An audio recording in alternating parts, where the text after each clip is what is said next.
This conference will now be recorded.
Okay, if you join me with the pledge, please. I pledge Allegiance to the flag of the United States of America and to the republic for which it stands, one nation, under God, indivisible, with liberty and justice for all. The recording's going in, of course. Yep. Okay, call the meeting to order. Thank you, everybody, for joining us today. Do we want to do our swearing in first off here? Yeah, you're. Okay, we have a commissioner that needs to be sworn in officially here. I'm just gonna flag. Yeah, where would you like to do that, sir? Quick picture. Go ahead, sir.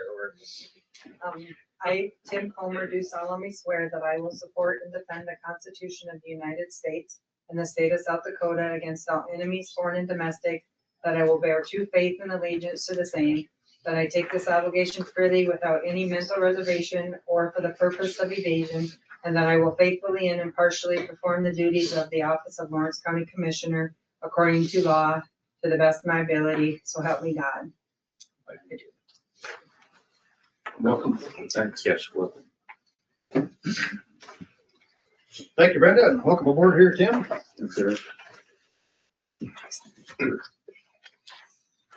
We have any changes to the agenda, Bruce? Mr. Chairman, the 9 o'clock scheduled public hearing for CUP 499 owner applicants be Mark Weinmaster and Stephen Wells. I don't know if anybody's here for that. Their notices didn't get sent out. I think they forgot to do it. So they will, and we'll plan on rescheduling it for March 10th, public hearing for March 10th. Other than that, I don't have no changes. Motion to approve the agenda as amended. Second.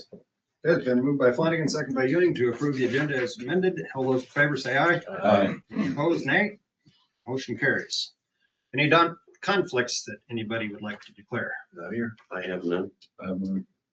And has everybody had a chance to review the minutes from the February 10th meeting? Motion to approve. Second. Moved by Ewing, seconded by Tisdale to approve the minutes from February 10th meeting. All those in favor say aye. Aye. Any opposed, nay? Anybody have any questions on the bills?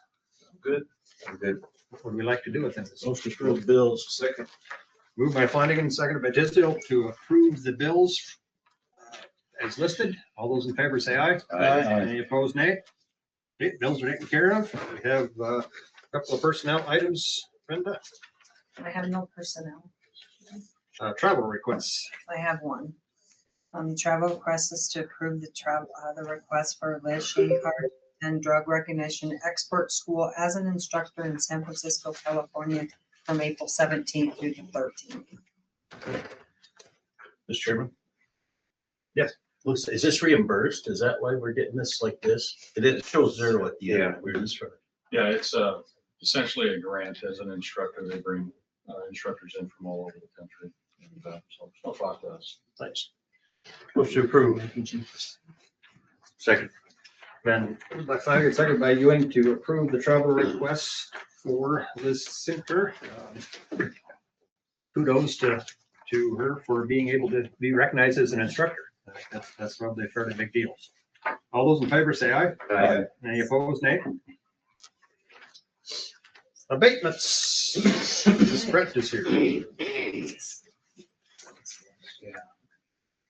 I have 10 abatements for the city of Spearfish. It's because they bought 10 lots in the subdivision that brain cell doesn't work this morning. Their new subdivision, private owner had owned them, and then the city bought 10 lots back. So they understand they have to pay 2 of them 12 months, but 10 months we should have paid them since they're exempt. So it's for these 10 lots. At exit 17. Yes. Motion to approve request. Second. Then moved by Tisdale, second by Flanagan to approve all 10 abatement requests from the city of Spearfish. Any other questions? All those in favor say aye. Aye. Any opposed, nay? Motion carries. Thank you, Brett. The LEMPG agreement articles. You should all have a copy, Mr. Chairman, of the articles. I think it's an addition to the general agreement. It's fairly extensive. Because of the federal budget shutdown last year, we still have not been paid for the 2025. Communication with Brenda, but the articles that they added on now in order to be paid, I went through them line by line. 10 of the articles are brand new, never been in there before. 9 of the articles are new for 2025, but the commission has already approved them for the 2026. So in your copy, the last 10 were new articles that were added. And,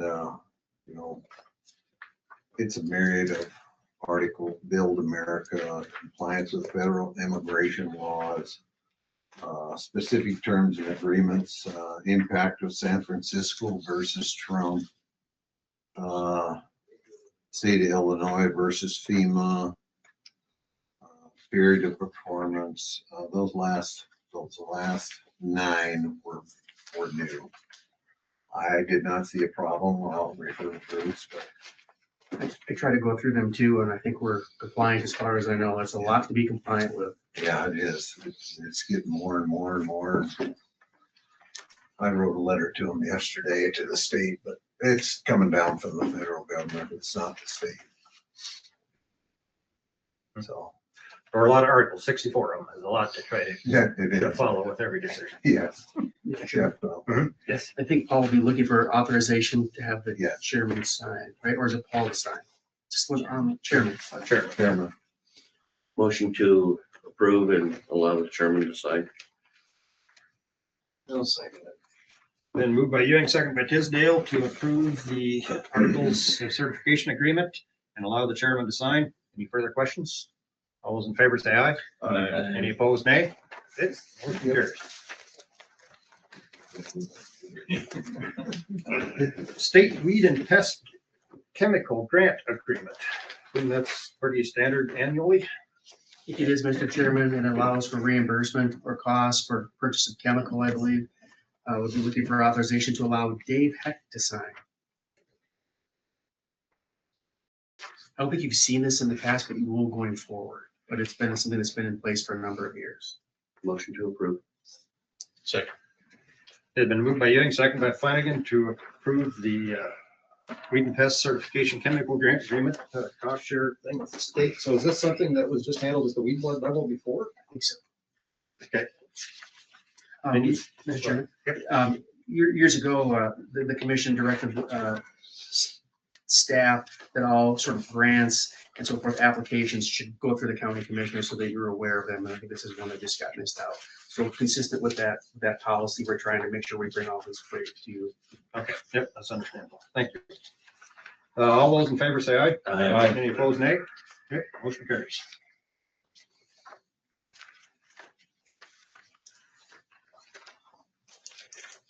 Let's see, I think next up is our committee and board appointments. Commissioner Comer is assuming Commissioner Sleet's seat. You looked over those appointments, I assume, Tim? And I have. do you have any concerns about any of those? No, I do not. You need a motion for this? I think to reappoint him to all those. Reappoint, okay, yes, wait. Mr. Chairman, I would point out too, I don't have it listed. I will going forward that you're also part of, as we know, the building code of adjustment. You've never used it before. You appointed yourselves to that at the beginning of the year. I've never listed that on there specifically because it's never used it, but I will going forward. So it would also be added to that as well. You all will. Okay. Of course, Board of Equalization as well, but that you take it off for that later. Yep. Did you make a motion, Commissioner Young? Did I hear that as a motion? You did. Did I have a second? You did. Okay, oh, that was you. Second. Yeah, been moved by you, second by Tisdale to appoint Commissioner Comer to the listed committees and boards, along with the other ones that commissioners always do, building a Board of Adjustment and Building Code. Appeal Board, I guess that is. All those in favor say aye. Aye. Any opposed, nay? Okay. Glad you have something else to do now, Tim. Thank you. Somewhat of a concern. Mr. Chairman? Mhm. Tim, I will be emailing all the different boards and I will CC you on them to develop the communication. Does that make sense? Makes perfect sense. So you'll see lots of emails from even more than yesterday. No problem. Yeah. Thank you for doing that. And I don't know if you're aware, the Natural Resource Committee is actually meeting tomorrow at 2:00 in this room. Okay. If you have a I'll chance be to here. come. Okay. Sheriff Dean, would like to. Good morning. Things are going very well. At the Public Safety and Services Center, our annual revenue to date is just shy of 300,000. So we are already outperforming our business model by a significant amount. And some good news.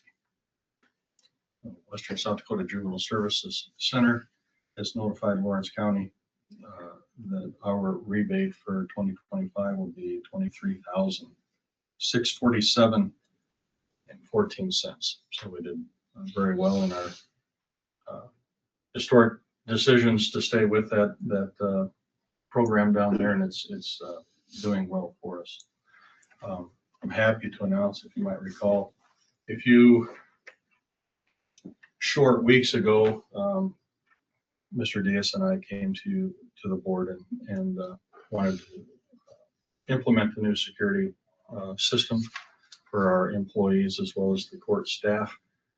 We're happy to report that that system is actually functioning even better than what I had anticipated. It's going to be a significant improvement, and we are now up and running. So Mr. Diaz and his staff did a considerable amount of work in a short period of time, and I think you'd be very happy with it. So I look forward to any opportunity to display it for you, as I'm sure Greg would be. So outside of that, Mr. Chairman, I respectfully request an executive session based upon a statute that I'm quite confident that Dr. Alka is going to quote at this time. Mr. Chairman, I would recommend that the executive session be made pursuant to 1-25-2 subsection 3, consulting with legal counsel. And actually, guys, I think we're gonna step into a different room, so the rest of you could stay if you'd like.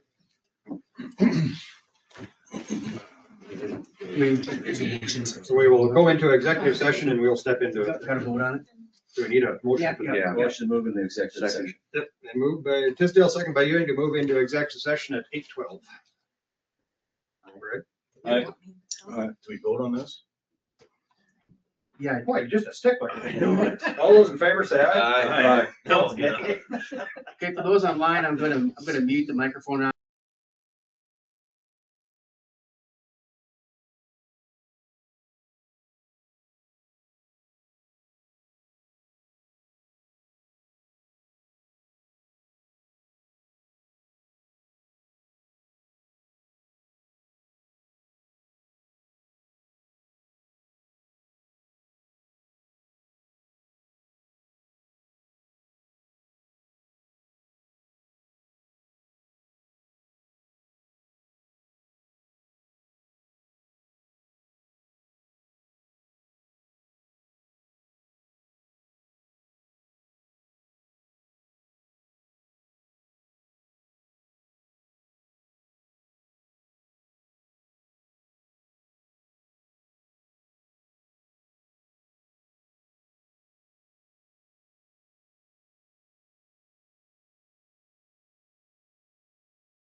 Okay, we'll come back out of executive session with no action taken.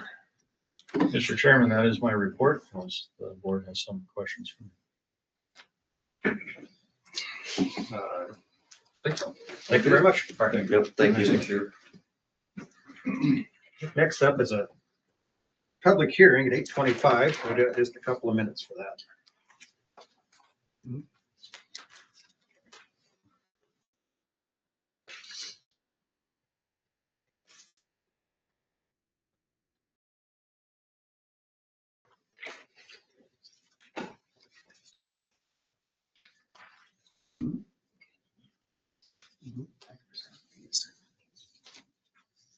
It'd be nice to have this next item settled.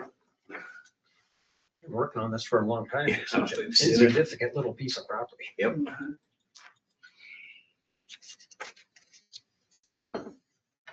It's better, maybe it's kind of seen there. It's two pieces.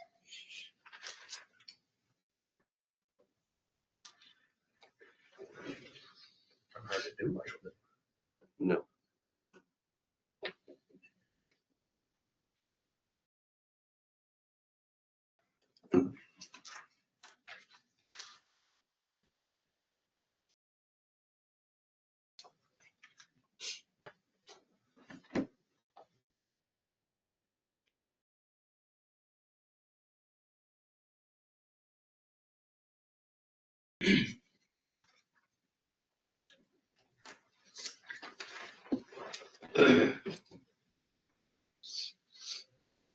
Isn't that agreement between the county commission?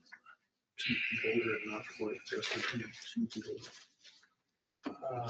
potentially, but it's a, yeah, but it's the CEP to discuss how to, what to put in it. I don't know. It's, yeah. Could be both, I guess. Yeah, that's a good point. T25. Okay, it says time and place for a public hearing, duly announced in the public notice in compliance with state statutes on section line vacations of public notices.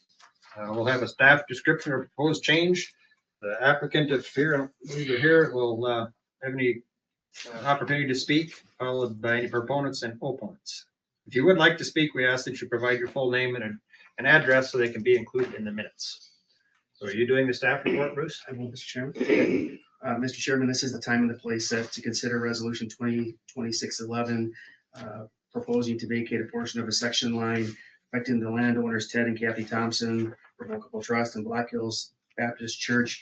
The vicinity of this is Whitewood, and in particular, more or less at the intersection of Whitewood Valley Road and Highway 34. It would be to the west of that. Looking to vacate a portion of that section line. I think essentially separates the church property from property owned by the Thompsons. This is a plat that's been pending as well, so you might have some familiarity with it. That small portion of land to the south, I think it's owned by the Thompsons. I don't know that they knew that they owned it. We're looking to possibly convey it, but needed to legally be able to legally describe it in order to do so. And so the plat would be necessary for that. And again, it's an ag, I believe, as well, so it's less than 40 acres. So it would be another conforming lot. Those are kind of just side issues, quite honestly. Would defer to you for any questions that you might have. Is there anybody that would like to speak on behalf, either proponent or opponent of this section line vacation? I'm not seeing anybody online. If there is, they would need to indicate some way. Seeing none, I'll close the public hearing and offer it up to the commissioners. Mr. Chairman, looking at it, I can't see that there's any access that's anyone's being deprived of access to their lots either. I'm going to study that. It's not apparent that there's any issues there. You've got a commission house. Oh, sorry. We'll actually look, sorry about that, Commissioner. It looks to me like this section line, it goes from the right of way of the highway to the right of way to the interstate. So I don't see it's obstructing or depriving anyone of access to anything. That being said, I will make the motion to approve the vacation of this portion of the section line. Second. Then moved by Flanagan, seconded by Tisdale to approve the vacation of the section line for questions are. Resolution 2026-11. That's what I was trying to. Any other comments, questions? All those in favor say aye. Aye. Any opposed? The section line is vacated. Thank you, sir. Next up, Mr. Bay, is he still around the corner? There it is. Oh, yep. Good morning. Morning, John. Morning, John.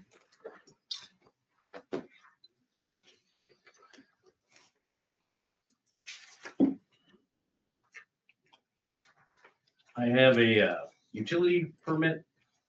This is another Celerity Internet requesting permission to install some fiber optic, and this is on the North Rainbow Road.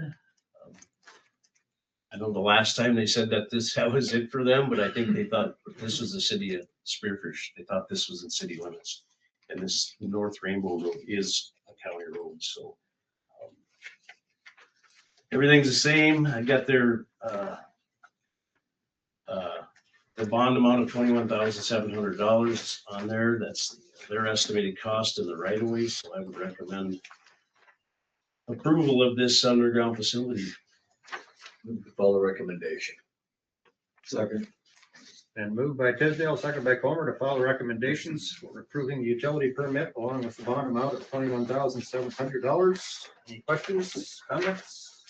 All those in favor say aye. Aye. Any opposed, nay? Okay, that was approved. Last meeting, we talked about that home stake speed limit. Got a bit of information if you guys are wanting to take some action on that today.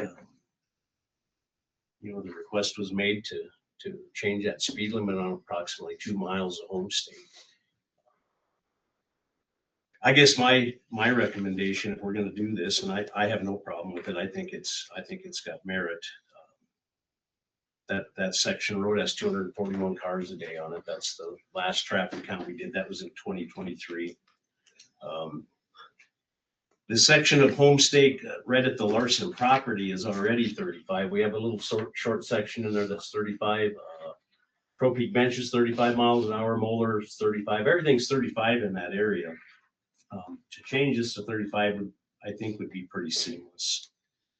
But it is a commission level decision. So if you guys are in favor of that, I would recommend that, you know, considering that 35 in that area would make sense. So it would align with all the roads around it to the west.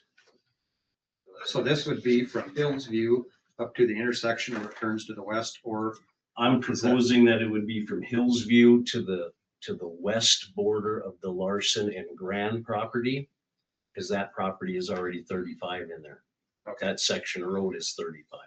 So I would make it contiguous with that to the west side of those properties. okay, Commissioner Flanagan. So to clarify, from the gravel where Hillsview and the turnoff to the service road or Homestake Hillsview, whatever you want to call it, combination. Correct. So where the asphalt ends up around the bend. Yep, to the west. Okay. To approximately half a mile west of the Crow Peak intersection. Okay, did you have a question, Commissioner Ewing? No, Okay, I'll, Bruce. John, if it passes, how do you let the public know the change in the speed limit? Do you post your signs out there? That's correct. By state statute, that's all we have to do once this commission makes that decision to change it. All we have to do is post it. It becomes valid at that time. Mr. Chair, do you do anything else in terms of like notification, like put like flags on the signs or anything like that to draw attention to it?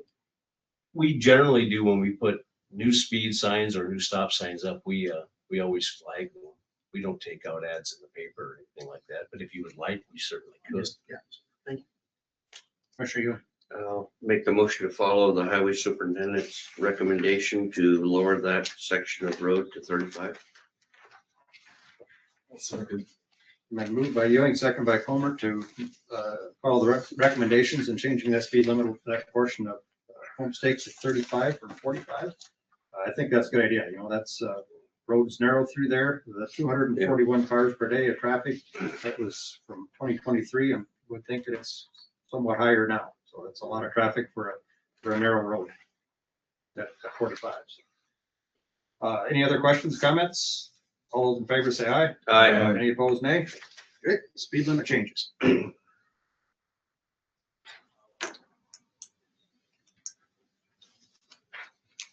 And that brings us to the next portion of this same discussion of the CUP that we talked about at the last meeting. I did, Do we need to change to Board of Adjustment? Mr. Chairman, one thing, John, were you going to introduce Dalton Kelly to? we certainly can do that at this time. if Maybe you like. so, and let us then go into Board of Adjustment. Makes sense. Okay, well, Dalton Kelly is here. He's our John Deere salesman with RDO. I think he would like to address you guys. He'd like to introduce himself. Sure. Go ahead, Mr. Kelly. Thank you, everyone. Just wanted to get you my information here quickly. Then the sheet of paper that I'm handing you is just additional guarantee that we do behind our equipment, just a, no, so I didn't show up empty-handed. There you go. Just wanted to introduce myself. I know I've seen a couple of you in passing at some of the county commissioner events, but wanted to formally introduce myself. And it's been great working with John, but want to be involved as much as I can in Lawrence County and be available for any questions. I look forward to meeting all of you personally and maybe on separate occasions, whether at events or otherwise. But yeah, just work with the John Deere dealer here in Rapid City, cover the Lawrence County. And for the past year, I think you guys are familiar with Dana Brentlinger, was the previous representative. He's now our sales manager, so he is still in and available. But I took his role about a year ago and never took the chance to formally introduce myself. And that's all I was hoping to do today. So grateful for the opportunity to work with John. John's been great. But yeah, and then hopefully if there's any questions or equipment needs that come up, love to be a part of that conversation. So. Okay, thank you. Yeah, thank you. Thank you. Very Much much appreciate appreciate it. Absolutely. Thank you, guys. Thank you, John. No. Entertain a motion to recess the county commission to convene as Board of Adjustment. So moved. Second. Then moved by Tisdale, seconded by Ewing to recess as county commissioners and convene as Board of Adjustment. All those in favor say aye. Aye. Any opposed, nay? Motion carries. We are Board of Adjustment. Okay, back to this, the haul route, CUP 498 agreement. I think we have both representatives here again, one from Pearl, one from Interstate. Interstate has got a little more information. He gave it to me last night at 11 o'clock. So thanks for that. Anyway, they're here to address that. I had a couple of things that I would like to address. First of all, if we're going to go forward with this and if we're going to make a decision in the next, before the next meeting or at the next meeting or at this meeting, I need to know, I would like to, first of all, I'd like to recommend that if we're gonna require this pit to use his material to make, to improve this road, we almost need to find a way for him to open this pit ahead of this agreement. And my recommendation is to go with the existing haul route that's already in place for the other pit in that area, and that's to the west. That at least gets him open and able to start making material to do the improvements of the proposed haul route that we're requiring. That would be one of my recommendations. My second recommendation, or my second point of interest, is in the haul road agreement that we've put together for the last proposed pit, we had a 25 cent per ton surcharge. All of the existing surcharges that we have with the other pits in the area is 5 cents. I guess what my question to you is, where do we want to go with that surcharge? We're asking them to improve the road. And being that these CUPs they're addressed annually, I guess I don't know why we're asking for a surcharge at this time if we're going to ask them to improve the road. My thought would be if we come back at a later date when the CUP is reviewed annually, maybe we assessed a surcharge at that time. But that's up to you guys. It's at 25 cents is what we did the last time. We can do something in between, or we can remove it until we see what the value of this road improvement is. I'm gonna leave that to you guys. Yeah. In context, as you consider that, as John pointed out, I've got the proposed conditions up that were approved. Number two, The haul road route shall be approved by the highway superintendent and board of adjustment prior to start operation.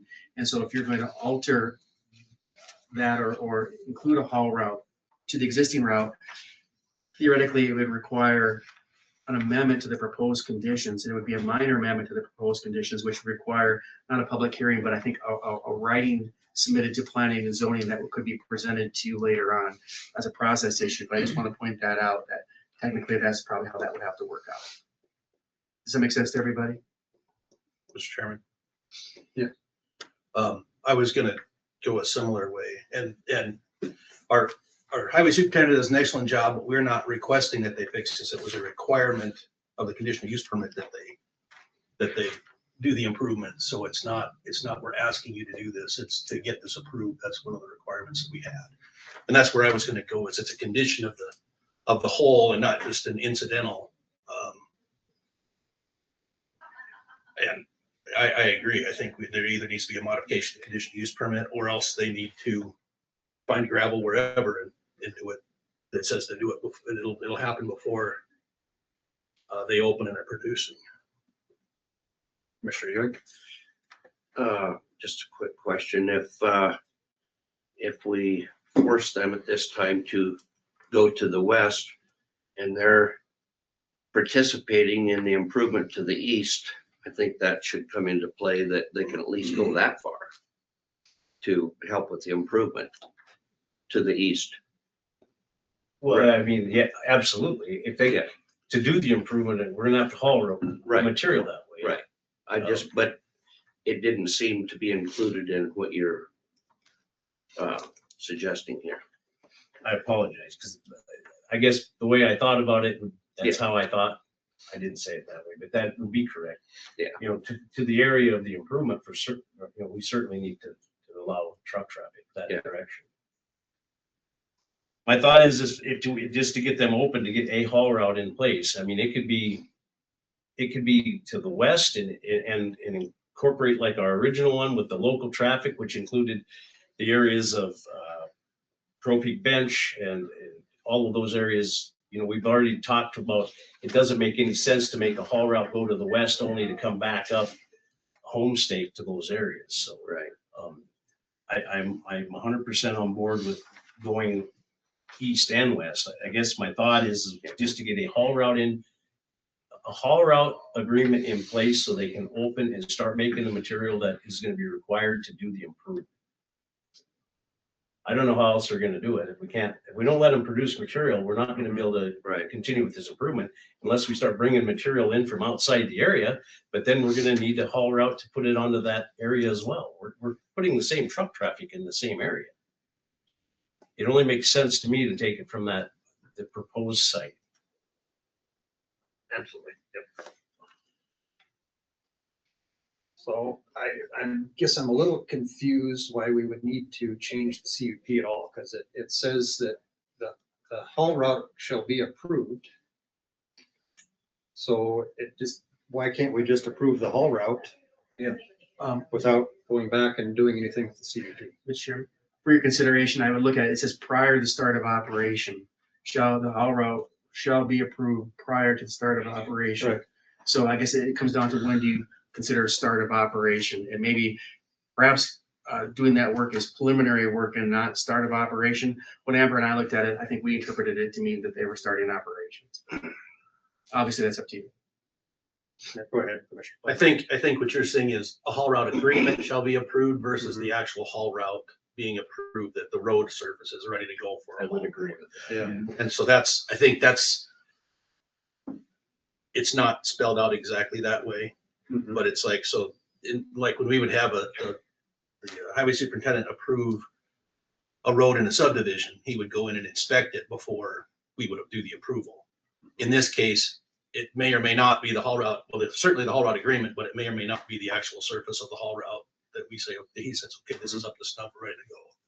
So could the language include then that the haul route would begin going to the west over to exit 2, but at a time when the highway superintendent deemed that the route to Hillsview was acceptable for truck traffic, that it could automatically be included in the haul route? Sure. Yeah. I think so. So just to project forward, I think what we'd be looking at is for you guys to sort of not take action on it, but maybe have a consensus that that's the sort of language that you want. We would pass that along to Kroll, and then they would come back to your next county commission meeting with this writing, and then you would formalize it at that point as possibly an amendment to the conditions or however you want to consider that. Does that make sense to everybody? Yeah, Commissioner Young? Well, it just seems like we're kicking the can down the road and preventing these folks that have an actual permit for that pit to get started. I would think that we could do it today with the proper language. Just looking at the ordinance, I think it did say it required a writing, so we would have to have the writing in the file at some point to, to meet that requirement. I don't have that today.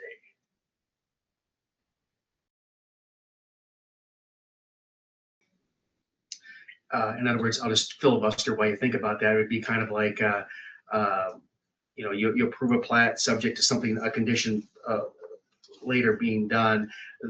That would be the theory here, is that we would have to have that writing, that request in the file, and probably, well, we want to present it to you too, I think, quite honestly. Ratification. For amendment. I guess you could do that today, subject to that. I don't disagree with you at all, Commissioner Young, that this has gone on for quite a while, and but we want to make sure we do it right too. Well, I know, but I would think that we could. Yeah, I think that we're agreeing in principle here of what needs to happen.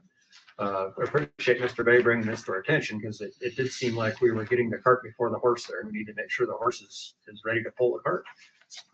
And that involves having some material there before we do any work on the roads.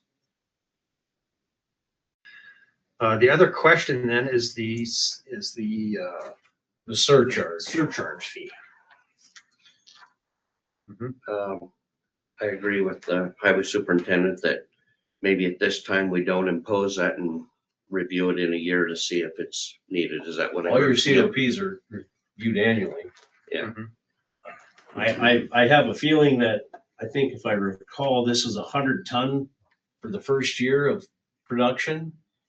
So at 25 cents a ton, they're gonna far exceed that in this improvement.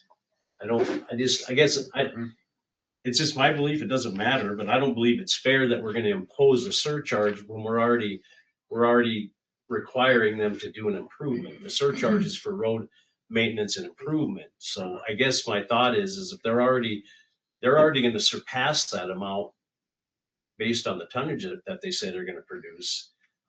I believe that, it's just my opinion, I think that it's just a little unfair that we're imposing an additional fee on them. Yeah, I agree. I agree too. And that fee's gonna go to the public. It's not really, Actually, my thought on it is you're gonna have them haul to the west. That's for, the fee would be for maintaining that road. And.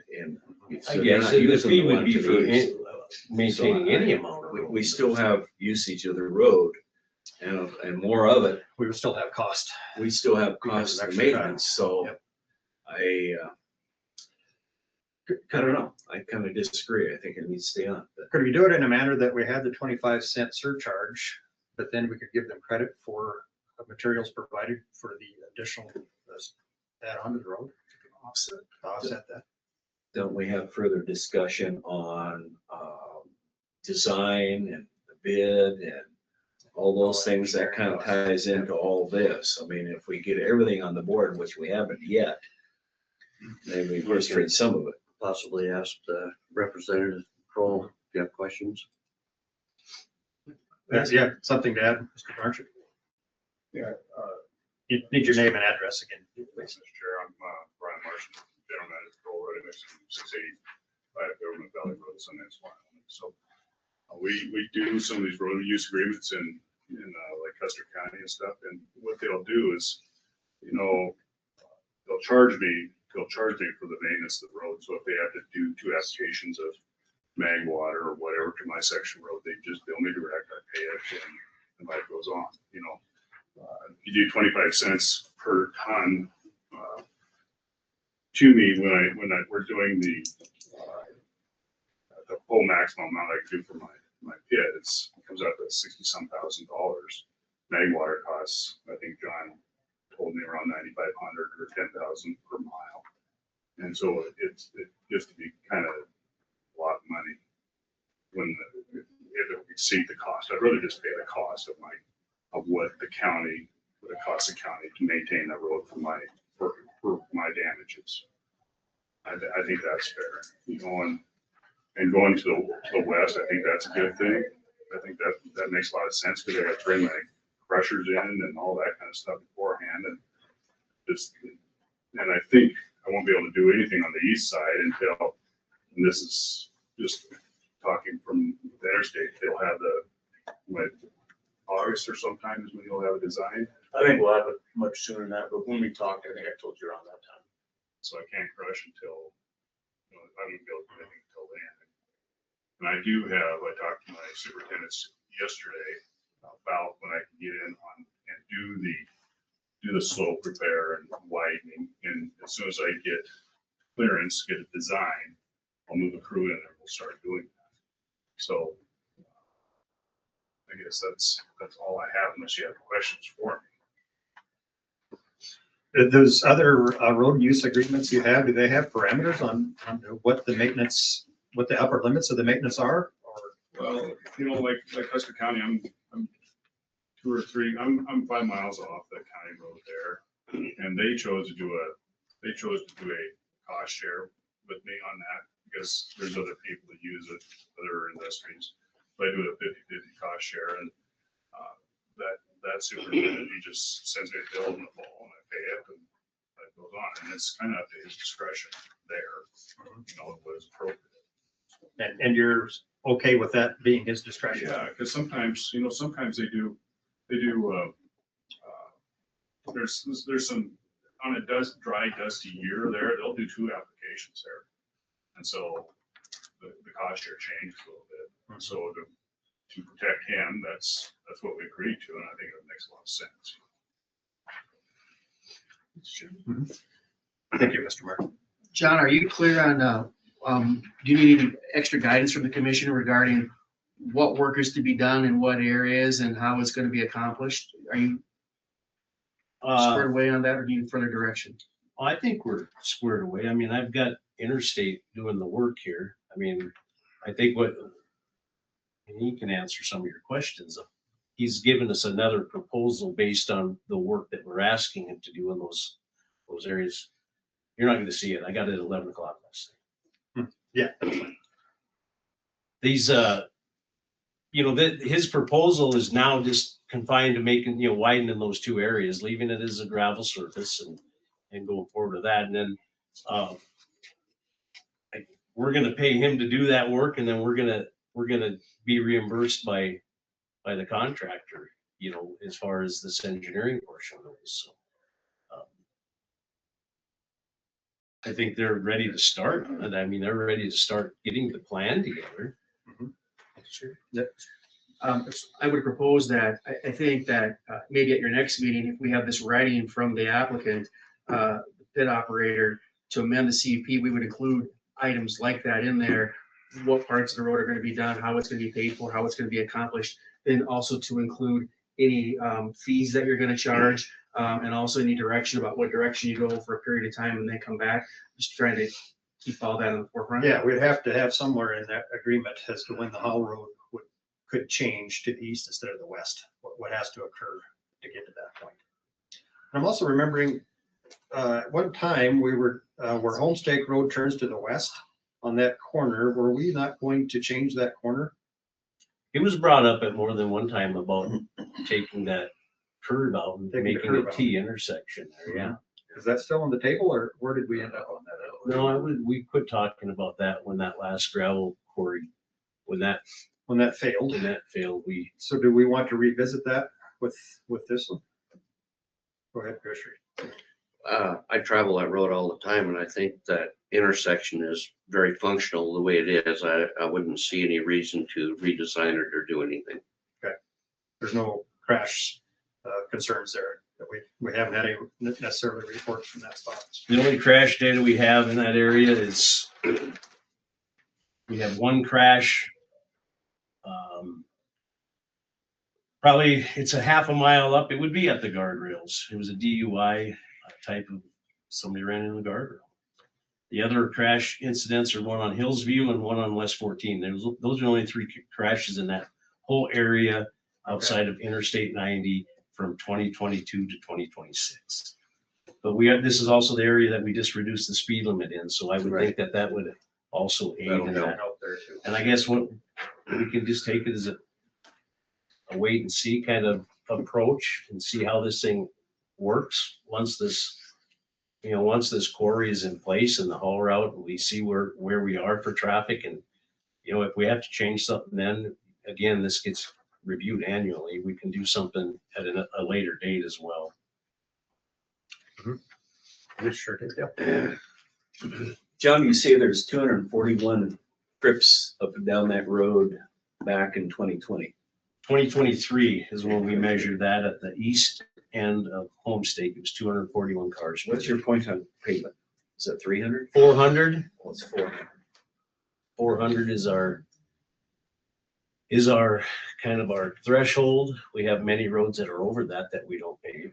So it's a point of interest. It doesn't necessarily trigger us into a point where we absolutely pave a road.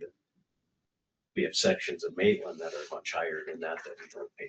So, but 400 is the number we use. That's what our traffic study kind of left off at, was 400. Still kind of grinds on me that we were offered pavement and now it's not coming. And I mean, kind of a deal's a deal type of thing. I still think a pavement's not a bad idea there. So I think we have our marching orders here, John, that do you have enough information of us as what we're thinking so we can get an agreement together to be looked at next meeting? Or is there more things that you need to know? I guess I don't. The only thing my 2 questions were the surcharge and the actual roadmap of what direction we're allowing them to go. But I think we've got the direction down, or do you have a clear direction on the surcharge? That's still kind of a stumbling block. I think that I'm in agreement here that as long as we're going to the west, I think we need to have the surcharge because there's going to be some dust control that needs to be done. There's going to be some extra traffic that could. I could put in there, instead of a surcharge, I can add in there that an annual magnesium chloride treatment is required. An extra one, probably. Yeah, I mean, we can, if he's willing for us to just bill him for the chloride treatment, we can go that route. That sounds fair to me. Yeah, go ahead. So then ultimately, I think what Amber would tell us is we would need a writing from Brian to submit with those changes, and then we would look to present that to the county commission at the next meeting with the idea of amending the CUP to incorporate those changes. Does that make sense? Well, I guess that would probably come from this body. You guys have I'm going to agree to whatever you guys stick with, right? Tell me to do. So. And I'm just talking about procedure, just to make sure we have all of our procedural elements covered. So we'd have to visit with John and come to an agreement on what changes you're proposing to the CUP, have those in writing, and then present that as basically, I think, as a request from you as the permit holder. Hey, Bruce, I'm online too. It's Amber. I think we would need to review the process of amending the CUP. I don't know it well enough to know, but I just want to make sure it may entail a public hearing. I'm looking at it right now. Yeah, when we looked at it before, I think, so there's 2 types of amendments. There's a sort of major amendment, right? And I think a minor amendment. The major amendment, it seems to me, I'm paraphrasing, that it was like a boundary change or something more significant. When we originally looked at it, this looked like it fell under the minor amendment process. Again, you talked about a number of things here, so it's probably well put that we would review it again to make sure we didn't trigger the major amendment. But if it is the minor amendment, I think it just requires a writing be presented for action. Is that fair, Amber? Yeah, let me look real quick just to make sure, because this is a mining operation. So zoning.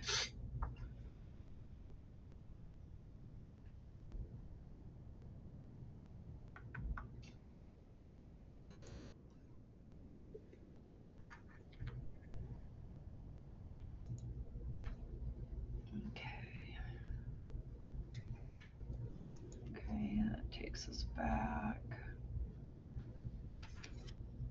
Would we need to set the public hearing if that was required today? We need to announce that today. This needs to be done by. I think, Bruce, we need to probably have a little more discussion about it. And I think it's hard to because I don't know what exactly they're going to be submitting. So if maybe you could make maybe a motion or something that if we would need to set the public hearing, we could, just so we don't have to come back. But I don't know. I can't answer that right off the top of my head without reviewing. Okay, thank you, Amber.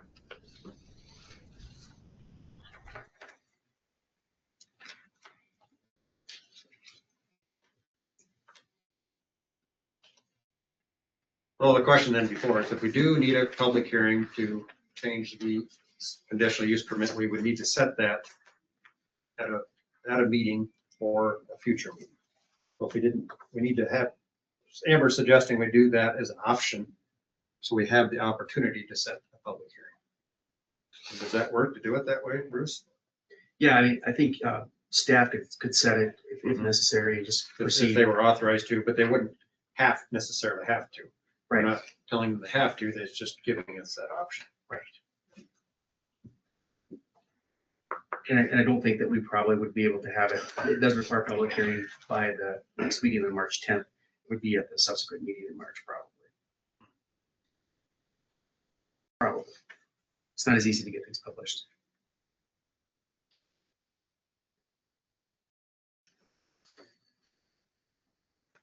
So how do we want to proceed then? Do we want to give us the option of having a public hearing? Do we want to wait till we have a chance to get some language together for an agreement and determine if we need a public hearing and decide at that time?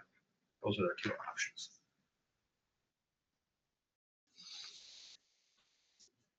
So what you're saying is we wouldn't get any closure on this at the first meeting in March, it would be the next one? Maybe. If we need to do a public hearing, possibly.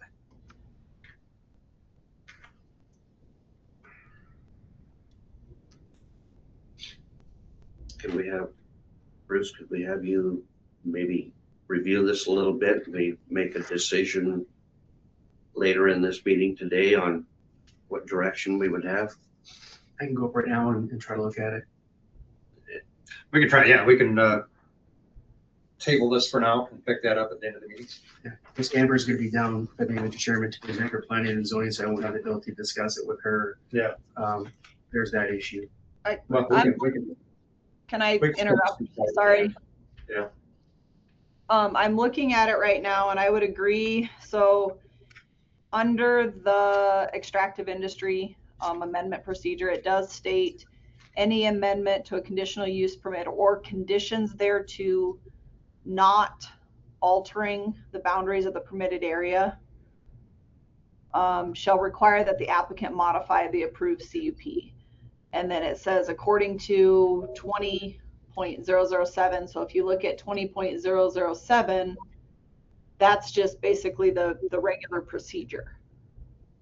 So that's kind of the question that I have. But then if you refer to just the regular conditional use permit section, that's what Bruce was referring to. And that one does, so if you look at chapter 19, under the amendments, that's where it says a major amendment is a change in the boundary, which this is not, a change in height, density, setback, that kind of thing. It's not. Location of land use depicted on the plan, they're not changing anything. So then it would automatically put it under a minor amendment, and the minor amendment states that a CUP require a written request with all relevant information. And then basically if it's not amending their criteria for a major amendment, it's a minor amendment and can be administratively approved by the planning department. And I think Bruce and I's discussion was I would not be comfortable making that decision as the administrator. So, yeah, thank you for that, Amber. That all makes sense to me because I don't see this as a major amendment to a CUP when all we're doing is approving a haul road agreement that was a condition of the CUP. Yep. Commissioner Ewing? Yeah, that's why I think we're trying to make it more complicated than it is. We make changes in these permits all the time, minor changes on the fly. And I mean, we've got people willing to work here and I think we need to be willing to work with them as well. Yep. So I think, again, just to recap earlier, I think what we need is a written record or request from Kroll to present to you at your next meeting to act upon for purposes of modifying the CEP conditions. So in that minor amendment process. Okay. Well, yeah, the approval of the whole road agreement. It's not necessarily an amendment or an adjustment. It's just an approval of an agreement. It may or may not, yeah, it depends on what it looks like, right? Yeah. It actually may not be amending anything, but just providing more detail, quite honestly. Yep. Everybody good with that? Yep. Yes. Okay. March 10th. So, for my own clarification, what do you guys require in my submittal? Because you want me to include reimbursement for dust control, I think that you can work with John to work out what that agreement is, that it's just the main thing is that you need to present it to us. It's not, we can't bring it to you. So that's the process that we need to follow. So you can work with our highway department to work out the agreement and they will help you with what you need to submit. Mr. Chairman? Yep. Is it fair, Mr. Chairman, that, and board members, that you would expect that you and John would visit and your request would be consistent with what you've heard today, basically? I just want to make sure I'm submitting what you guys want me to submit to make it happen. That's all I'm asking. And I think that's why I think somebody asked John if he's clear on what he wants, and if what he wants is what you want, then that's probably what the commission wants, right? Are you comfortable with that, John? I'm working on it. I think he's a little crappy today. No, I'm good. We got bothered at 11 o'clock last night. Yeah. And I think Bruce will be at John's disposal to visit with it in more detail. Oh, yeah, yep. Just need to get started. We do have a public hearing scheduled 5 minutes ago. John, is there anything more that you need? I'm good, thank you. Okay. Thank you. Need a few minutes to set up, Amber, or are we ready to go? We're gonna go to, so, like you We'll said, just do the variance 219 is what I think is first. yeah, 499, obviously this continued until the 10th. So usually at the public hearing at 219. This is the much lot. Yeah, much more, more of this.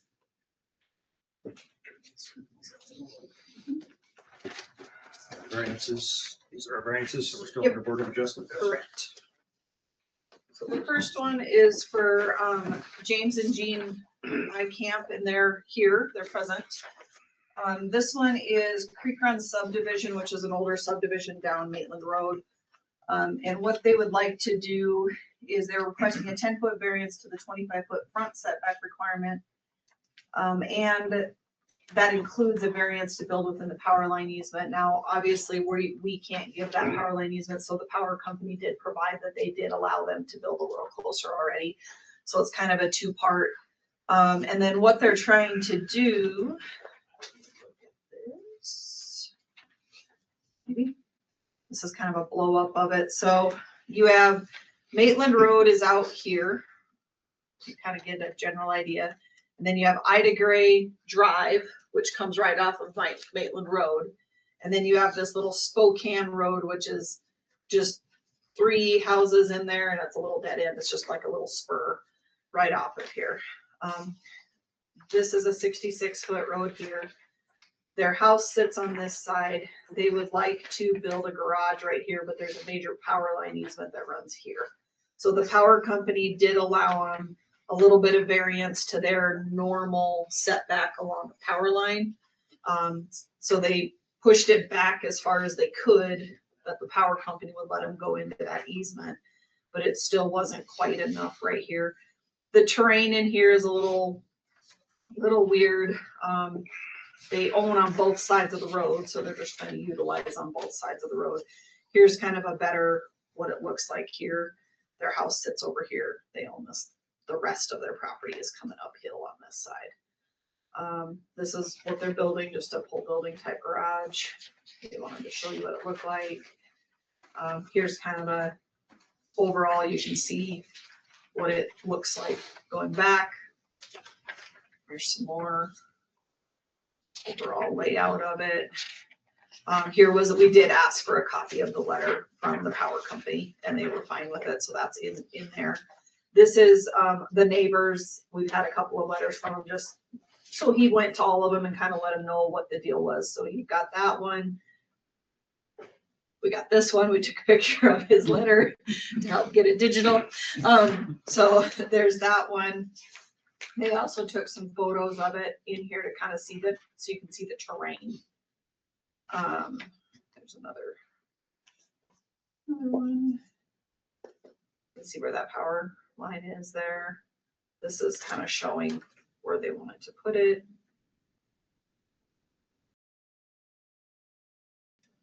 Lots of photos in here.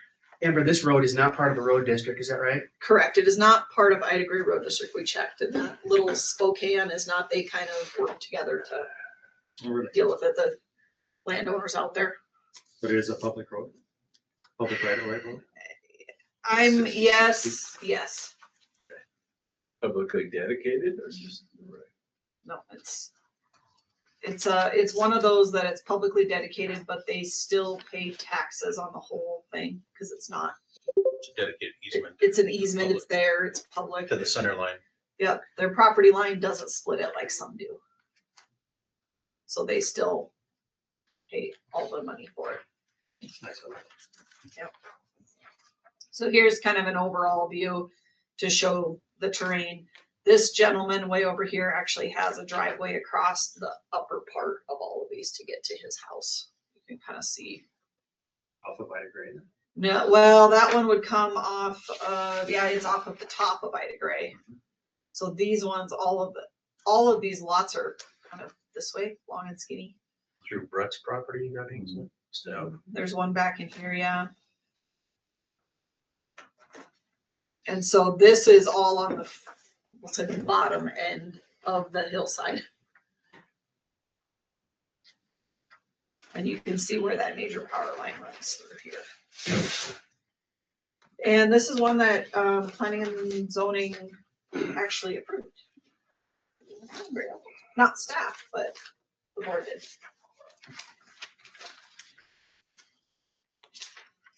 And then after, I think the one thing that got added after this, we actually had 2 more letters from, they brought them in after the P&Z meeting. 2 more of the neighbors also said it was okay with them. So in this case, we have, I think, all of the neighbors down there. 5, yeah, there was quite a handful that all said they were okay with it. Did we get some letters of opposition also on this one? I thought we had an email. Did we get an email? That was from last night. That was on the other one that got pulled, I think. That was, okay, yep. Okay. The one last night? Yeah. Yeah, that was for the CUP. Okay. It is a public hearing. Yep, and this is a public hearing. You've heard the staff report. We'll open it up. Any comments from the public? We'll open it up to the applicants to start with. If there's anything more that they would like to add on top of the staff report, offer up to proponents and opponents.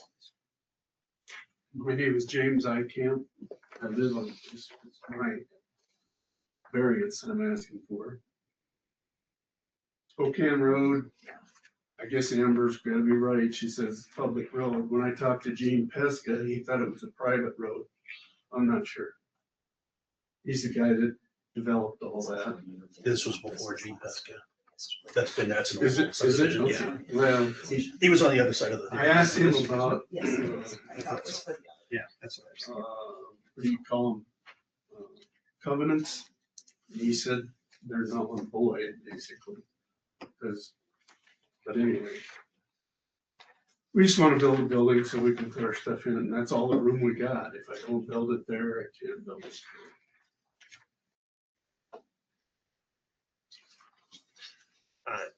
So this property is elevated off the road quite a ways. Yep, I'm gonna have to move some dirt to get it done. So you're building an approach up or you're No, building I- down to the road level? our son-in-law is the general contractor that's doing this. He lives in D. Smith. And, I was gonna talk to him about how much above the road. I figured, a little bit above the road, but not a lot, And actually there is kind of a low spot there. And I talked to the power line, when you go to the north of the power line, the land drops down quite a bit. They're letting me come 15 feet from the center of the power line instead of 25. So, in order to build a building, I can't do it without the variance. Sure, yep. Did you have a question, Commissioner, to the bench? No. Public hearing. Yeah. Any other proponents or opponents? Anybody online? All right. Can I clarify? We did Yes. have one opposition and I forgot about this one. This was the one we did get one last night. We had one for the CP and one for this one. And this was from Joe and Michelle Curtin are opposed to it. And they lived on Spokane. They were on Spokane Road, yeah, which is the road that we're talking about. That it doesn't surprise me because we don't get along. We share the well on Spokane Road, the 3 houses. And she was paying the water bill, but she's like $150 behind. She's paying That's that. really not part of the. I understand that, but also I had to call the sheriff because her dogs were in my yard. And that's still not part of the variance discussion. Well, I'm just telling you. Did we get his address, Brenda? I don't know. Yeah, okay. If there's no further testimony there, public, I will close the public hearing and leave it up to the commissioners. Commissioner Flanagan. For clarification, we have nothing to do with the variance into the power line easement. Is that correct? Correct. That's It says why that on the listing, but that's. It did, separate. but we had we requested a letter from Black Hills Power, which they included. Mr. Chair. Mhm. As you consider it, I think Amber has it in her staff report, but SDCL 11253 lays out the 2-prong test to consider as you approve or don't approve a variance request. I would ask that you incorporate that into your motion or into your thought process. I can go over it if you want to, but you've heard it before. Any other questions from the commissioners? I did go up and look at this on Sunday. It seemed to me that this is a case of trying to put a building where there's not room. So it needs to have a variance in order to do that. Commissioner Ewing?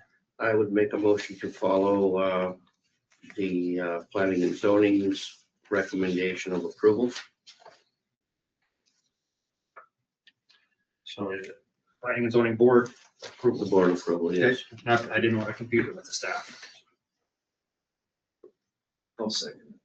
They've moved and seconded to follow the recommendations of planning and zoning board and approve the variance request for variance number 219. Any other thoughts?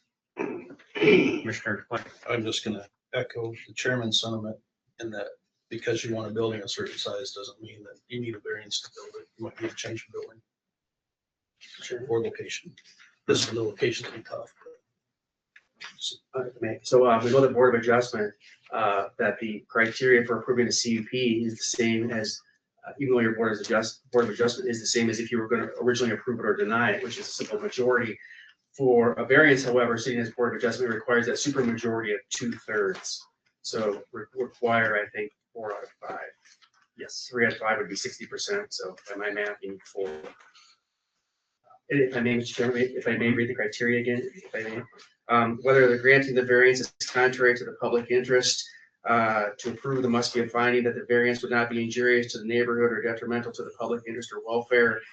Prong 2 is to approve, there must be a finding of special conditions, maybe it's the power line, I don't know, such that because of a particular feature of the property or because of some extraordinary and exceptional situation on the property, a variance is necessary. And then finally, to be considered is whether denial of the variance would create a peculiar and exceptional practical difficulty or an exceptional undue hardship.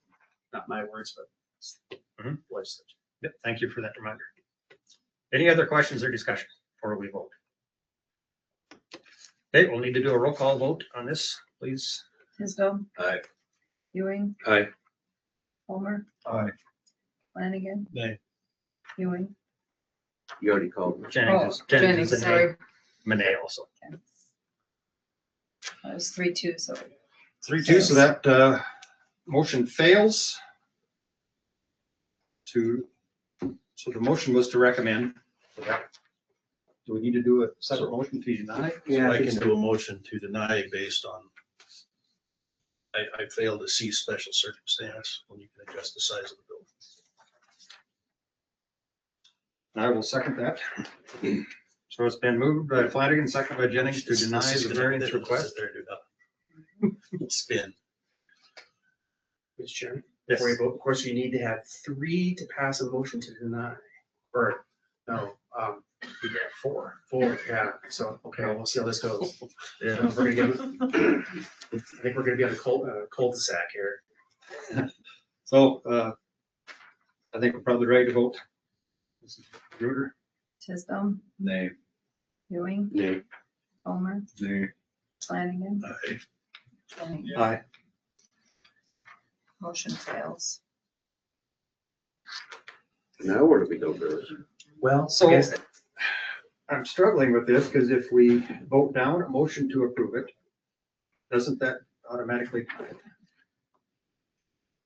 It doesn't just leave it hanging. The variance becomes denied, doesn't it? well, there's maybe 2 ways to look at it. So, you need the supermajority, obviously, to pass it. The argument would be that you don't need a supermajority to deny it. That doesn't really make sense to me. So Well, I don't know. if we fail to approve it, it's status quo. it hasn't been approved. Yep. There's no variance issue if Yeah. if we did not approve it. That's where I was gonna go with it. Yeah, Yes. it has not been approved. Yeah. I don't know what else you can do, unless you wanna, for whatever reason, continue it until another day. Put down my taxes. But that doesn't seem like you're gonna change your mind with any more time, so. I think it's tonight. Nope, I think we just need to move on to this. Thank you for coming up with Okay. the testimony. Thank you, Amy. Okay, we'll continue on with the public hearing. Marathon here. For number 220.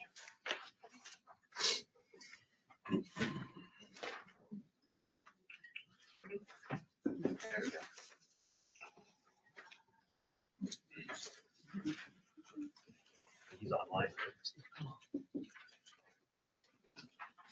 And I think, Ann, you're Ann, right? Okay, yeah. Your wife's here, so. Okay, this one is for variance 220, and this is for Alan and Nicole Volmer. And this one is also Paradise Acres, so Maitland Road area. They are requesting a 6.5-foot variance to the side setback requirement of 25 feet. And this particular one, there's a packet in here. You can see kind of the overall layout. Their driveway comes off of Morningstar Road. Their structure sits over here. They built a garage over here too, which overlooks, we'll say, kind of like lot 91. It's closest to the lot 91 down in here. There were a few opposition letters in here. And then there was also some approved ones. There was a building permit issued on the property for a garage August 8th, 2025. At that time, the building met the setback requirements according to the drafted site plan. However, it was later determined that a portion of the garage was built within the setbacks. The homeowners are requesting the variance. The access to the property is off Morningstar Road. As normal, staff conclude that the variance request does not meet the intent of the ordinance as written in section 15.03 due to the findings that we found above. So as normal, staff recommend denial of the variance. As always, Bruce reminds you of the reasons for a variance. Those are listed in there for your review. There was much discussion at planning and zoning about this back and forth. There is a neighbor that is upset about this, and they have called a few times. They've also been present and wrote letters.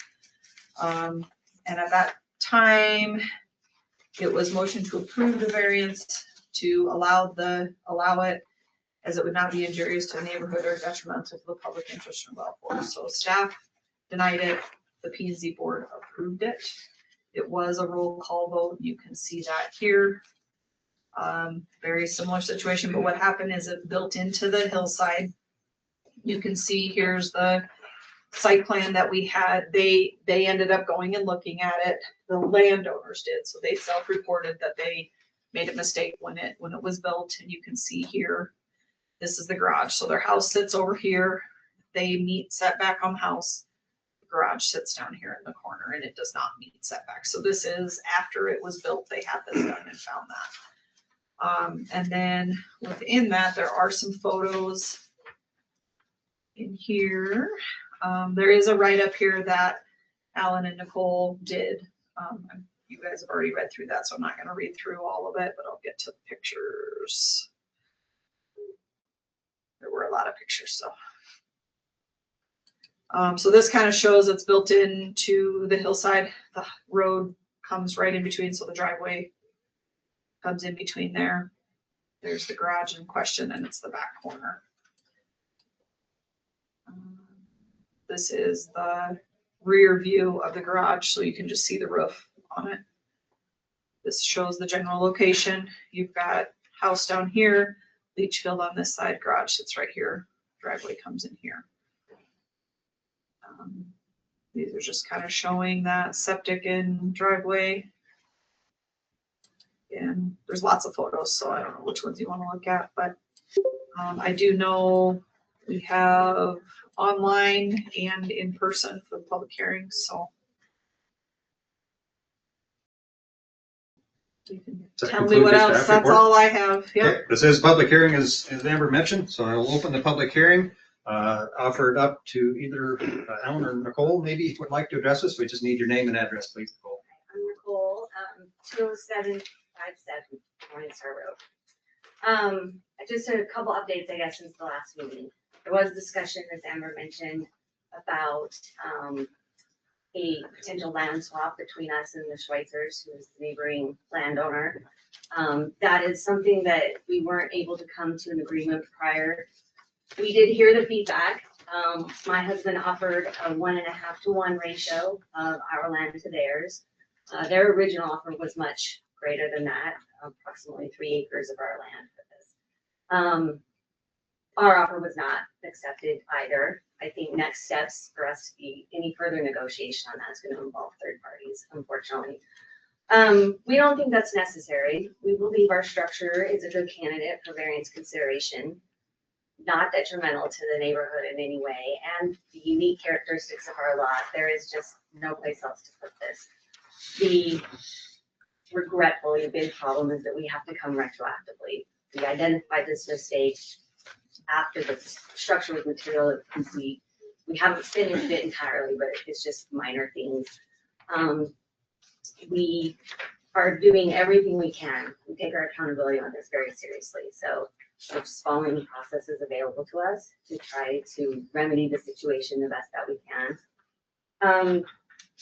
The other thing, and I know our HOA covenants are not relevant to your decision making, but that was slightly discussed at the last meeting as well. We received conditional permission to leave the structure as is from our HOA. That happened since the last meeting. But just a couple of updates. Okay, thank you. I'll open it up to any proponent testimony, either in person or online. Anybody in favor of this variance? Have an opportunity to speak. Go ahead, sir. Name and address, please. Yeah, David Bednar, 20786 Morningstar Road, in Lead. I'm the president of the HOA association up there, and per our legal counsel, we have bowed out of it just because of our setback requirements being 30 feet, and the county's being a little bit more stricter. So at this time, we take that position. Okay, thank you. You're welcome. Yep, go ahead. James S. Brown, 20809 Morningstar Road in Lead. I'm on the board. In addition, we've got documentation from our council of record, Eric Neese, where the board actually is asking that this variance be granted to the folks, that there's no harm to the HOA at this point in time. And our recommendation is to approve. Okay, thank you. Go ahead, ma'am. My name is Lisa Cheshire. I am at 20767 Morningstar. I'm on lot 90. The Schweitzers are on lot 91 and the Bulmers are on lot 40. So we go right, right 1, 2, 3 down. And my husband and I see the variance has no effect on our property, has no effect on our property value. I know that's been floated across the neighborhood that property values are going to go down if this variance doesn't go through. We do not believe that. We don't believe that it impedes the beauty of our, of our neighborhood, and we fully support the owners. Thank you. Any further proponent? I don't see anybody online waiting. Any opponent, please? And name and address. I'm Bill Schweitzer, wife Melanie. We're the lot 91. So we're the documentation letter. I won't expand on that. Your address, please, sir. Oh, sorry. Well, technically, I guess we do have an address now. It's 20763 Morningstar. Okay, so lot 91. Don't have any additional information other than the letter that we put together. I mean, we did our best to try to point this out very, very early on in their construction. And it's just too bad that it had to come to this point. And actually, to be honest, it's probably a good thing because now it's brought out in open and you won't have to deal with it much later, obviously. So I guess that's all I have to say. Thank you for entertaining us and this whole thing. So thanks. I would like to also speak. I'm Melanie Schweitzer and what's our new address? 20763. 20763 Morningstar. I'd just like to point out if the variance is not granted, we are willing to do a land swap so their garage can remain where it is. We just want to swap equal value of land. We don't want to be worth less. And we pay 4 to 5 times more an acre than the Wolmers did. We are the smallest lot. We are 4.2 acres. All the other lots around us are much larger. And what we want to trade is equal value. Equal area is not equal value. We just want to be the same. So if their variance is denied, we're very willing to trade equal value. If they just want a small sliver, we are willing to trade equal value so that their garage can be in compliance with the county and the HOA. And everyone in the neighborhood is happy with that. I just wanted to point that out, that we want to work something out so everyone's happy in the neighborhood. We want to be good neighbors with the Wolmers. So just, that's all I wanted to say. Any other opponent? Any online? Okay, I will close the public hearing. Commissioner Ewing. Well, I'm just struggling with listening to everything. I've read all the material. Obviously, the building was built into the setback by mistake, from what I understand. I don't understand why the neighbors are involved in it, because even though they built into the setback, they're still on their own legal property, correct? Yes. Yes. So I don't understand how this other is coming into play myself. I think I would support the variance. I really have struggle with, someone does make a mistake, but I struggle with the fact that you've got a structure that's already up. That would be tough for me to make a good faith, common sense decision that they would have to remove it. Any other questions from the commissioners? I'm sorry, man, the public hearing was closed. Yeah.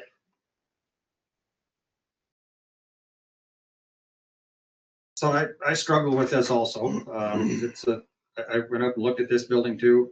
It's not a unusually large building. It was obvious that they tried to keep it back into the space that they had it available, but technically it does violate the setback too. And so that's why the question for the variance. I guess what concerns me is the options that we have here. and the landowner and the neighbors are involved in those options too. If we deny the variance, then the building would have to be removed. Is that correct? That was according to our ordinance, in order to comply with the variance. To be compliant with setback, you guys would have to make that decision, and then you would probably have to go through the legal meetings to do that, I guess, I don't know. I would, Mr. Chairman, I would say it has to come into compliance, so that could happen a number of different ways. The acquisition of additional land, maybe not tearing it down, but altering it in some fashion, which doesn't seem practicable, but maybe there's some creative solutions too. And if we approve the variance, then the building stays. There's no issues with anybody. That eliminates the Schweitzer's ability to bargain. So that doesn't favor you guys, I guess. If we did not act on it today, the two parties could come back, understanding that, and try to work out an agreement. And the variance the application might go away, or we could work on it another time too. But they've had more time to maybe reach an agreement. Those are the three options that I see for us today. Mr. Chairman, in other words, I think you're suggesting that there's potential to continue it until a future meeting, March 10th, for example. Yes. And have the parties report back to see if they've been able to come to an agreement. Yes. Just so everybody tracks, right? Yep, Commissioner Flanagan. That would be my recommendation. I struggle to approve it. So I would make the motion to continue it and let the parties have a discussion among themselves. I'll just do that. Where I would stand behind my vote at planning and zoning, which was to approve it, but I would second Commissioner Flanagan's. Okay, it's been moved by Flanagan, second by Tisdale to continue variance application number 220 until March 10th. Is that when the next meeting is? Yes. Okay. Any further discussion on that question? I think maybe we'll do a roll call on this one too, Brenda. Tisdale? Aye. Ewing? Aye. Homer? Aye. Flanagan? Aye. Chen? Aye. Okay, we've passed a motion to continue this until March 10th. I hope that you two can work out an agreement. Where it'll benefit all the parties involved in the county too. Either way, I think we'll probably decide something on March 10th, whether you can reach an agreement and pull the application, or we can rule on it. Thank you. Mr. Chair. Yes. If there's any questions, you can visit with Amber, right? Yep. We want to power on or take a few minute break here? I could use the restroom. Yep, all right, we're taking a 5-minute break here. We'll have to adjourn as Board of Adjustment when you come back. Oh, yeah, we'll have to. Okay, can we meet Amber for a second? I need to talk to her for a second. Where are we at? Mike? Yep. Yeah.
entertain a motion to convene as, or adjourn So moved from Board of Adjustment. second and convene as county commissioners Yes. or reconvene. Convene as county commissioners. Okay, it's been moved by Tisdale, second by Ewing to adjourn as Board of Adjustment and reconvene as county commissioners. All those in favor say aye. Aye. Any opposed, nay? Okay, we are county commission once again. All right, so this one, I think you guys kind of knew about this. So the David Nielsen property was subdivided and they were trying to, he had multiple residences on his property. And so he had subdivided it to break off so that they were sitting on their own lots, and then he passed away. And as part of that, and they're going through all of the stuff to deal with his estate, one of the structures that had a deed restriction on it that Mr. Nielsen had started building but didn't get a chance to finish, had a deed restriction because he was going to have a small house, a garage, and like an apartment on the side. And the new owner that is purchasing that has sent us new plans. So he's basically revamping the plans that were approved because it never got finished. And he would like to remove that little apartment on the side. It's just going to be, he's basically just making it a master bedroom for the most part now. And so there's no kitchen in it. He removed all of that stuff out of it. Therefore, it does no longer need a deed restriction. But in order to clean up, because the deed restriction was put in before the plat that subdivided everything, we actually have to undo way back to the original because the legal description was on the entirety of the tract. Well, the tract has now been subdivided. So in order to clean up the estate, the attorneys from both parties have asked if this is the original deed restriction that was just done in May of 2025. After much discussion with Bruce to how to undo it because of the way the legals were written, the new one will look like this. And we use the same model that we did last time. We've done one other release of deed restriction because the county commissioners actually have to release that deed restriction, and you have to record the release so that the chain of title, when people are doing stuff, can undo it. So that is this document. So they would like to get this recorded, but before recording, we wanted to make sure everybody was, on board with it. If this is okay with you, we would then record this document, or the Woods, Fuller, Schultz, and Smith will record it. But it is a release of deed restriction made to the county. And this gives just I would say a summary maybe of what happened and why. It tells you that when he did it, it was done against tract 2, then it was platted, now it became 2R, then 3R. And then they also have this 2R, this is the new owner, Wade Musick. And so I think Wade is on, it looks like he is. Wade had agreed to go ahead and provide the new plans to show that he was undoing what was already permitted and finish the structure. We've already done that and reviewed those. We've issued a new building permit showing that change. And then this would also just get recorded against it. Bruce has reviewed it. It's just releasing and discharging it. And then we just have to make sure this gets recorded. We used the same model that we used last time. We've got a copy of it from the deeds office because we knew that it was in recordable format. Okay, Mr. Flanagan? You don't see any problem? No, we reviewed the whole plans and. Mr. Alka, you don't see any problem? I think because of change of circumstances that the release is in order. It sounds all straightforward. I just want to make sure. I'll make a motion to approve the removal of deed restriction. Second. Okay, then moved by Flanagan, second by Ewing to approve the removal of the deed restriction. My only question was, there was the garage with the living quarters, and now you say it's just changing into a master It's a bedroom. master bedroom, so it'll have a bathroom and a bedroom. There won't be a kitchen in it like there was originally. And That's so the usually, kitchen is the determining factor that's whether it's usually a what's the residence. determining factor. Okay. Yep. Just wanted to clarify that. Yep. Any other questions? All those in favor of removing the deed restriction, say aye. Aye. Any opposed, nay? Okay, motion carries. Thank you. Okay, so Wade, just for your information, you don't need to present anything that's been approved. We just need to make sure your attorney gets it recorded with the deeds office, and then I need a copy of that once it's recorded. Okay, no problem. Okay. Thank you very much. Yep. think that's all I have then. Oh, that wraps us up for agenda items and on to items from the public. If you're sure that you're done. Okay. Okay. Do you want anything else up here? Doesn't appear we have any public, but I'm going to go ahead and read this anyway, we welcome your public comment as we move into items from the public. We ask that as you do, please focus on respect, clarity, adherence to procedure while keeping your comments to 3 minutes or less. So that we may capture it in the minutes, please give us your name and address.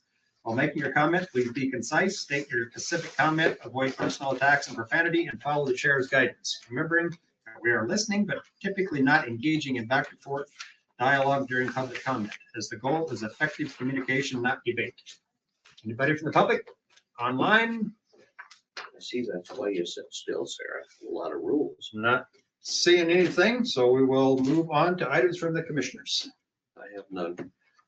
None here. Peace out. 2 items went pretty quick. Motion to adjourn? Yes. Okay, we are adjourned. Thank you, everybody. End the meeting then. Thank you, everyone.